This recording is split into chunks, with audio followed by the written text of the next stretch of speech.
You found it. Your home for the best content on your favorite team, the Fighting Tigers of LSU. Do us a favor, subscribe to the channel, leave your comments below, and be sure to smash that like button.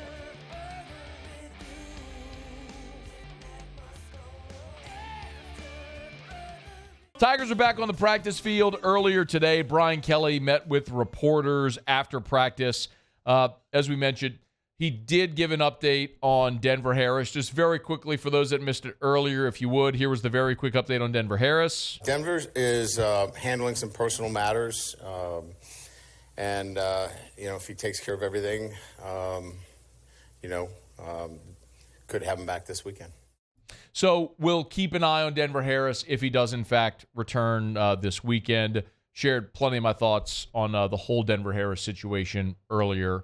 You can check that out on demand. I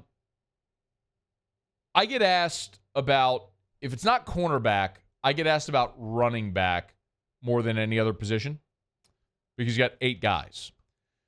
And 8 seems excessive, but this week we've probably seen the value of having so many running backs with Williams, Goodwin, and Diggs all on the shelf, at least to a certain degree.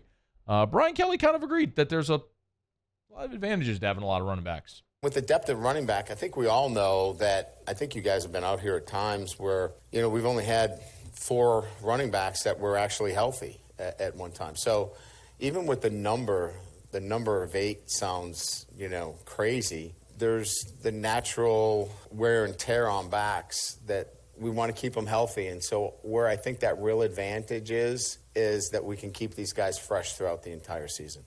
That actually, while it sounds like coach speak and just the thing that you'd say when you have 8 running backs, it actually does make sense because he's right. You've, at points in this camp, you've had half of your running backs on the shelf. But as far as the depth chart, which no one's really been able to figure out, I get asked all the time, has anyone established themselves? No, they haven't. And here was Brian Kelly on that thought again. We've purposely not put out one. Like, if you went into our locker room, we don't have a depth chart. My experience is once you put up a depth chart, you can go one of 2 ways. You can become really selfish or really upset. And I just kind of stay away from them. And we just kind of let them go out and compete every day. It's going to take care of itself, when we get to the season. I just think that the running back room itself, we know you can't play 8 guys. I just think that experience versus inexperience is going to win out in that room. So Josh Williams, John Emery, Armani Goodwin, Noah Cain, Logan Diggs, Trey Bradford, I think to a lesser degree, although he may have a role. You sort of draw a line and the 2 freshmen fall to the bottom, unfortunately, for them. But we also saw a year ago where at times Josh Williams was injured, Noah Cain was injured, Armani Goodwin missed a bulk of the season. So there could well be some role for all of these guys. Does one guy get 250 rushing attempts this year? Probably not.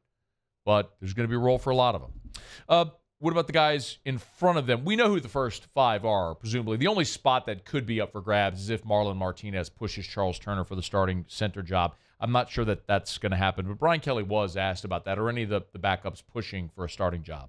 We'll see how things play out. We're really looking to see, who the 5 guys that we have out there right now, which you all know who they are, can somebody break into that top 5? And so these next few days, we'll take a closer look at it and see is there somebody that can break into that top 5. But that's kind of where it is right now.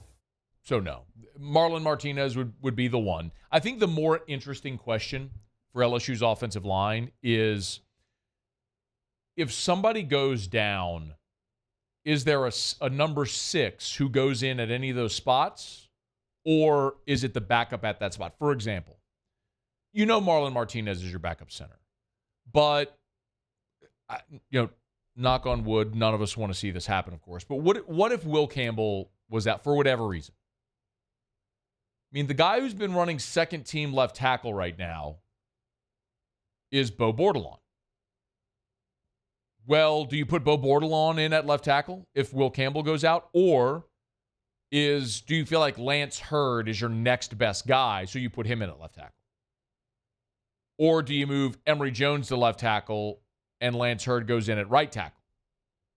That's kind of, I think, the question that you got to ask right now. Is it a situation where you're looking for your backup at each spot, or is it, here's your 5, number 6 is Marlon Martinez, number 7 is Lance Hurd, and then they go in there based on that.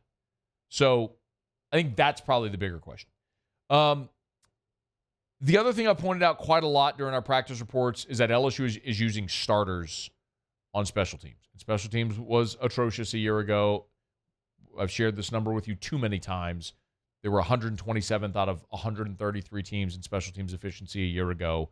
And when we've run through every unit from kickoff return, punt return, you see guys on the 2 deep, starters that are out there on special teams.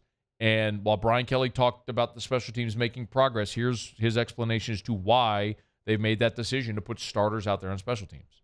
I think we had a pretty frank conversation with our guys about what the NFL rosters look like. I mean, for these guys to make these rosters, I'll just give you an example from the 4th round, a 4th round pick or later, it's about a 20% chance of making a roster. So you better have more in your resume than just being a positional player. You better play special teams as well. So we're just trying to be transparent with our guys and let them know that, this is what it looks like. Look, if you're a bona fide first-round draft pick, special teams doesn't necessarily need to be on your resume. But, we don't have 5 first-round draft picks. We got a lot of really good football players, but they need to enhance their resumes. There's a ton of truth to that. And I'm going to give another hat tip to Bob Diaco. Brian Kelly and Bob Diaco. Because Brian Kelly has so very clearly made an emphasis in practice on special teams. Look, we got to watch them a year ago as well in practice. They just didn't spend as much time on special teams drills as we see them doing now. So they have full-on periods where they're going punt return, kickoff return, like live against a real look. So, yeah, there is just a much greater focus and emphasis on that. So you put your starters in there and you're putting more of a focus on it, you're going to be better. So Brian Kelly allocating the time, that's one. And then the other part of it is Bob Diaco is, you could tell he's just really good at coaching special teams and the nuance and being efficient at it when you watch them do it and the attention to detail. So all of that, I think, is very positive. One more from Brian Kelly when he met with reporters on Wednesday. The Tigers will scrimmage on Saturday. Here was Brian Kelly and what he hopes to get out of the scrimmage. We'll try to get in, somewhere around 60 to 70 plays. It's generally the biggest scrimmage in terms of live work that we'll get. We did some situational, as you saw, goal line work today. So it will be the time where we get a lot of the starters in there, get as much work as possible. And then certainly the younger guys will get the rest of the work. We are, by the way, the media on Saturday is allowed to watch this scrimmage. So it's in Tiger Stadium. There's a 15-minute camera photo opportunity at the beginning of practice at 10 a.m. And starting at 10:15, no more camera access, but the media is invited to stay and watch. So, we got to watch scrimmage last year. We got to watch, a full scrimmage at the practice facility and in Tiger Stadium. And like you heard Brian Kelly say, you're 2 weeks from the opener.